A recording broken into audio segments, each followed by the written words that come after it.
I was halfway through cutting my steak when she said it. I want a divorce. I'm in love with someone else. The knife paused mid-slice. The fork hovered. A perfect still life. For a second, I studied the way her hand trembled around the wine glass. The way she didn't look at me. The way the word love sounded rehearsed, like it had been practiced in a mirror. The room felt too quiet. Not shocked quiet. Prepared quiet. I swallowed.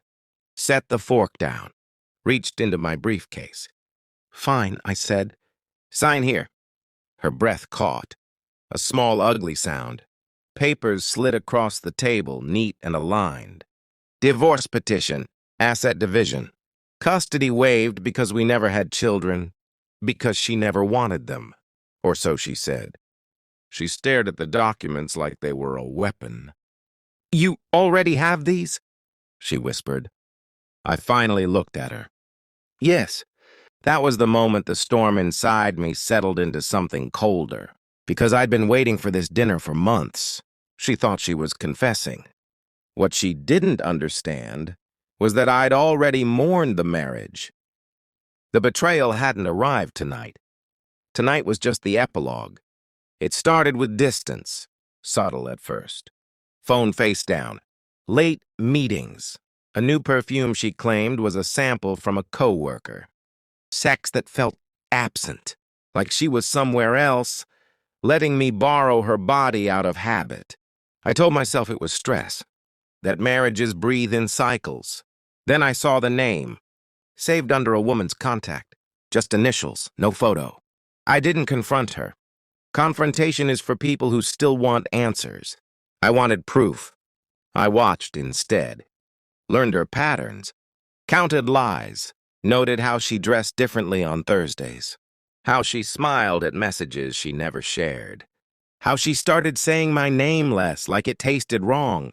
The realization didn't hurt the way I expected. It felt clinical, like diagnosing a disease you already knew was terminal. I became careful.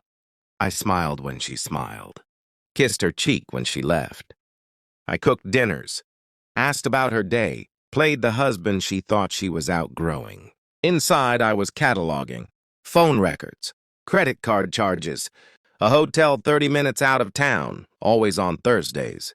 A second email account she forgot to log out of once. That was the mistake. I didn't read everything. Just enough. Married man, 2 kids. Promises he never intended to keep. Calling her temporary peace. Saying I was comfortable. That word stayed with me. Comfortable.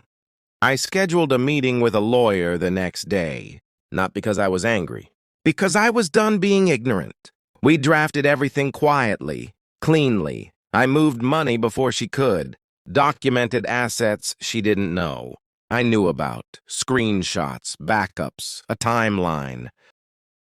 By the time she worked up the courage to tell me the truth, I had already rewritten the ending. All she had left was the illusion of control. The email came on a Tuesday morning. Subject line, "We need to talk." From him. I read it twice, then forwarded it to my lawyer, then archived it.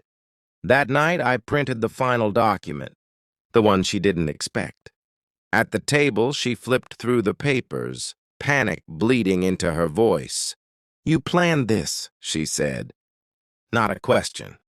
I nodded. Her eyes filled. "You don't even want to talk about it?"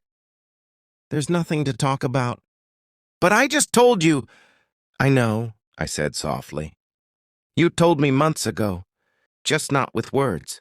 She reached for my hand. I pulled it back. Then I slid one more page across the table. Her messages. Printed. Highlighted. His name circled in red. Her face drained. "You went through my—" "You left it open," I said. "Like everything else."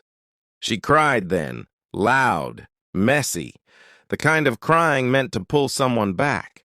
I watched like a man watching weather pass. "He said he'd leave his wife," she sobbed. "He promised." I stood. "He didn't," I said. "And he won't." Her head snapped up. "What do you mean?" I leaned down, close enough for her to smell the calm on me. I emailed his wife. This morning. Silence. Pure, devastating silence. She tried to scream, tried to bargain, tried to touch me again. I picked up my briefcase. The papers are fair, I said. Sign them, or don't. Either way, I'm gone. You ruined my life, she whispered. I paused at the door. No, I said.